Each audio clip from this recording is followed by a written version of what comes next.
Well, good morning, everybody, and welcome once again to your daily dose of Scripture, news, and commentary. Today is Friday, May the 31st, 2024. I fully intended to get back into Matthew 17 today and continue our study that we've been focusing on this week, but breaking news, I think, is going to preempt that today. By now, you all know, and the entire world knows, that Donald Trump was convicted yesterday on 34 felony counts. And of course, Trump is the presumptive GOP nominee for the presidential election coming up this November. Whatever you believe of the trial, whether you think it was a sham or whether you think it was legitimate, is immaterial. Your opinion does not matter in this situation. Now, I'm saying that because I believe he's probably going to be elected in November anyway. And it may be that he's elected from jail. We don't know yet what sentence they're going to pass on him. They could have him serve probation. They could fine him heavily. You can count on that because they're wanting to break the bank. They're wanting to break him in that area especially. Or they could send him to jail.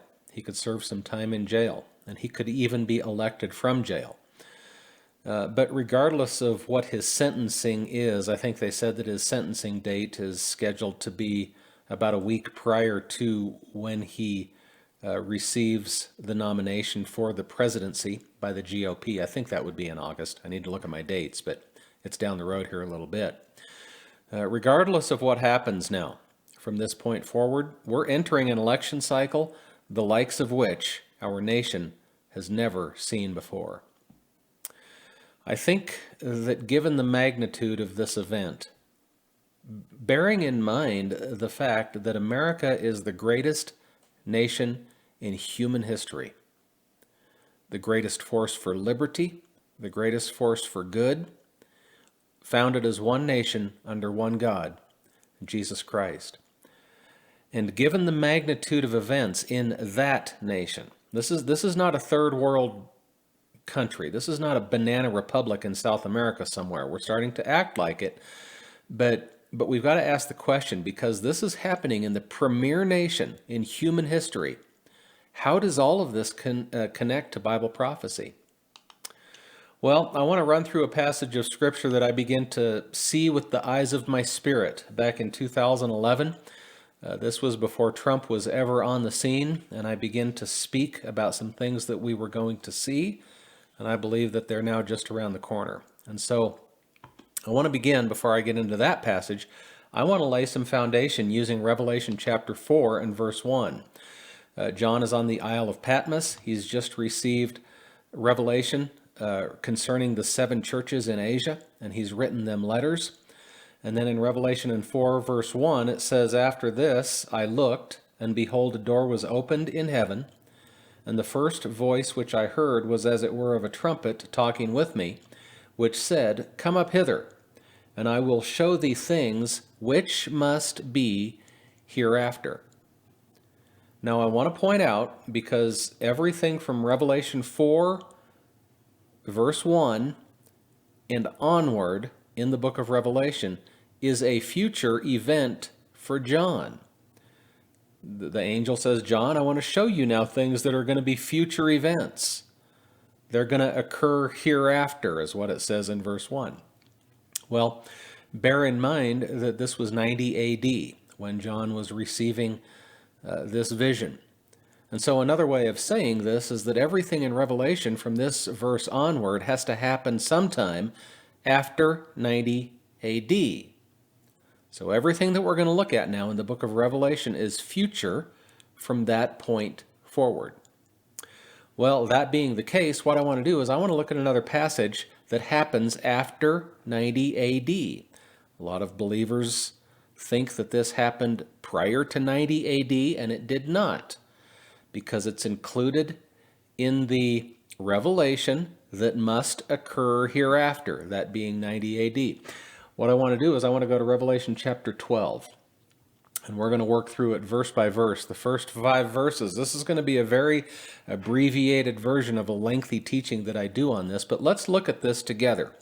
And I want to show you the implications of Trump's guilty verdict and how it could serve as a trigger for some very major events soon to come.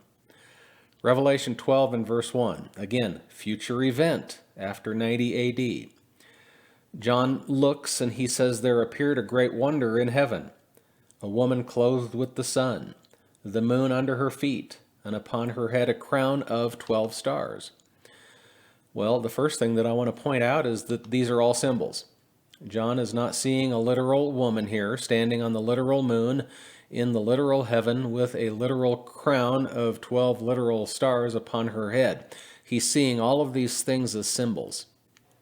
This woman is the symbol of a nation, and this nation exists in the last days. Now, it's a nation that's created by God. It consists of all of the 12 tribes of Israel. That's the crown that's upon her head. That's what those 12 stars around her head represent. This nation does not just consist of 2 of the tribes, that being the Jewish portion, Judah and Benjamin.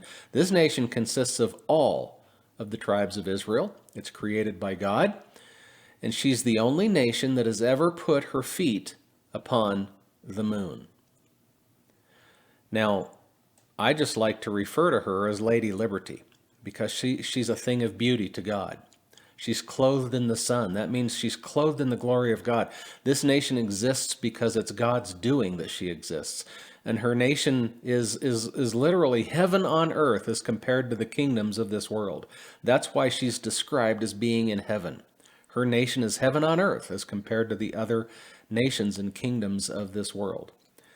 Well, what's the one nation that is heaven on earth, that consists of all the 12 tribes of Israel, that has been created by God as one nation under God, that has put its feet on the moon?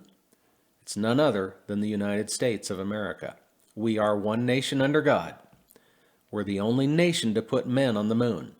By the way, we've put 12 of them there. And we're a nation that's a melting pot of all of the 12 tribes of Israel. Well, let's continue into verse 2. It says that she, this would be the nation, she being with child cried, travailing in birth and pained to be delivered. Well, we see that she's in travail to give birth. As a nation, she's pregnant. She's needing to give birth to this child. And so since the woman is a nation, not a literal woman, this is a national pregnancy of sorts. Okay? Now, we don't know what this is yet, but I'll give you more detail on this here in just a minute. Let's look at verse 3. It says, "There appeared another wonder in heaven, and behold, a great red dragon, having 7 heads and 10 horns, and 7 crowns upon his heads." Now, standing in opposition to this woman, which I believe is the United States, is the red dragon and the global system. Now again, bear in mind that these are symbols of nations. This is not a picture of Godzilla duking it out with Barbie. Okay? So this 7-headed, 10-horned red dragon is a symbol. Well, I believe that the red dragon symbolizes Red China. If you look on their flag, it's got the red dragon on it. And the 7 heads and the 10 horns are the global system that are aligned under communist Chinese philosophy. They're all arrayed against Lady Liberty to do one thing, and that's to take her down. Well, let's continue on and see what we see. Verse 4. It says that his tail, this is the red dragon's tail, it drew the 3rd part of the stars of heaven and did cast them to the earth. And the dragon stood before the woman, which was ready to be delivered for to devour her child as soon as it was born. Now, I don't fully know what that 3rd part of the stars of heaven is and what it means that they're cast to the earth. I don't fully know what that is yet, but it appears, again, since this is a last days event, this is a future event, it appears that communism and globalism have gained a foothold within the woman's nation. They are in her heaven. And the nation has become something of a captured operation. It doesn't say that his tail drew a 3rd of the stars. It says it drew the 3rd part. I don't know if that's perhaps one of the branches of government. Perhaps it's the executive branch, because we've got 3 branches of government within America. So it could be that the red dragon has captured the executive branch, and it's controlling the executive branch to try to devour this child that this woman is about to give birth to. Okay? At any rate, it appears that communism and globalism have gained a foothold in the woman's nation, which is heaven. And so the nation has become a captured operation. And this communist globalist system absolutely hates what she's ready to give birth to. Well, we see then that she gives birth to what the Bible calls a man-child, in spite of what the dragon wants. In verse 5, it says that she brought forth a man-child who was to rule all nations with a rod of iron, and her child was caught up to God and to his throne. She brings forth a man-child whose intent was to rule all nations with a rod of iron. That's from a position of strength, but you see that he's never able to do it. He's taken out. He's caught up to God and to his throne. Well, again, what we see here is we see Lady Liberty, if that's the United States of America, she brings forth a man-child. Well, that's not a literal baby. Again, remember, these are all symbols. Remember, everything in here is symbolic. It's not literal. Well, since the woman is a national entity, and her pregnancy is a national pregnancy of sorts, I believe that this is a picture of a presidential election. It is her last presidential election. It's very painful. It's filled with travail like she has never seen before. And in spite of that, she still brings forth a national leader. And look at what his intent is. It says that he wants to rule all nations with a rod of iron. That means to me that he's not a globalist. So he wants to make the woman great again. That's his intent. Make the woman great again. He wants her to be supreme and on top, and the other nations don't like it, especially the red dragon and the globalist system that's arrayed against him. He's going to rule them with a rod of iron from a position of strength. And so what we can deduce from this is that her man-child that is brought forth through much travail is a nationalist, not a globalist. Now, what happens, according to verse 5, as soon as he is brought forth? Well, I believe that bringing forth is when he's elected. It's travail leading up to the time of his election, and he actually is elected through much blood, sweat, and tears. He's brought forth.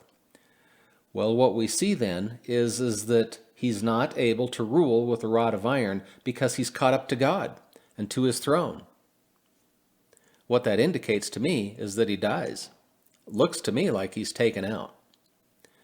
Now, I believe, as I've read this, as I said, I begin to see this unfolding in 2011, and I begin to preach on this, that this was coming, and long before I ever saw Trump on the scene. But I said, we're going to see the rise of a nationalist leader. He's going to be elected through much pain and travail, and then he's going to be assassinated. Because the global system at that point has no other alternative. They have thrown everything at him, trying to get the woman to abort the child. But the woman doesn't abort. She brings him forth. And they have tried literally everything to take him down except for one thing, and that's kill him. And that's exactly what I think happens in verse 5. Now, for the sake of time, I won't go into it in this video, but if you read on, when the man-child is taken out, that's when the wheels come off in our society. We experience all-out war. We experience, I believe, civil war. At that point in time, I think Gog and Magog let it play out for just a little bit of time, and then they make their move with their alliance. And you've got a foreign invasion where the red dragon throws everything he's got at this nation, and it takes God's intervention to spare this nation and then protect us for the 3.5 years when the beast system then makes its run around the world and exercises global dominion, implements the mark of the beast, all of that kind of stuff. All of these events in Revelation 12 are just prior to the beast system making its final push. And so this issue of the woman, understanding the man-child, what the bringing forth is, what the taking out of the man-child is, understanding all of that is critical to knowing when these events are knocking at the door. Now, friends, this is just a very, very abbreviated snapshot of what I see in this passage. As I said, I began to see this back in 2011, before Trump was even on the scene. And if you want to hear more on this, you can get more detailed teachings that are available to subscribers on my Patreon channel. But in 2011, I was seeing this as a pattern. I couldn't see the players at that time. This could be playing out right now in the person of Trump. I think we're in the early stages of this. We're in the pregnancy period right now. We're in the travail to bring forth a national leader. And we will. And that's when things are going to get crazy. So friends, I think it behooves us, if that's the case, it behooves us to watch and pray. If you believe the picture that I've presented, it might behoove you to actually begin to act on it before you see it. I've been teaching on faith. Faith is the substance of things hoped for, the evidence of things not seen. You've got to act on things that you cannot see if you want to stay ahead of the curve. Noah couldn't wait until it was raining to build his boat. He had to build it for 120 years while the sky was blue. And so if you believe what I've presented here today, you might have to act on it while the sky still appears to be blue, because we have precious little time to prepare for what comes next. So, as I said, watch and pray that you may be accounted worthy to escape. And remember the words found in Psalms 33 and verse 12, which say, "Blessed is the nation whose God is the Lord, and the people whom he hath chosen for his own inheritance." All right, everybody, that's a wrap for this week. We will see you next week. Stand out.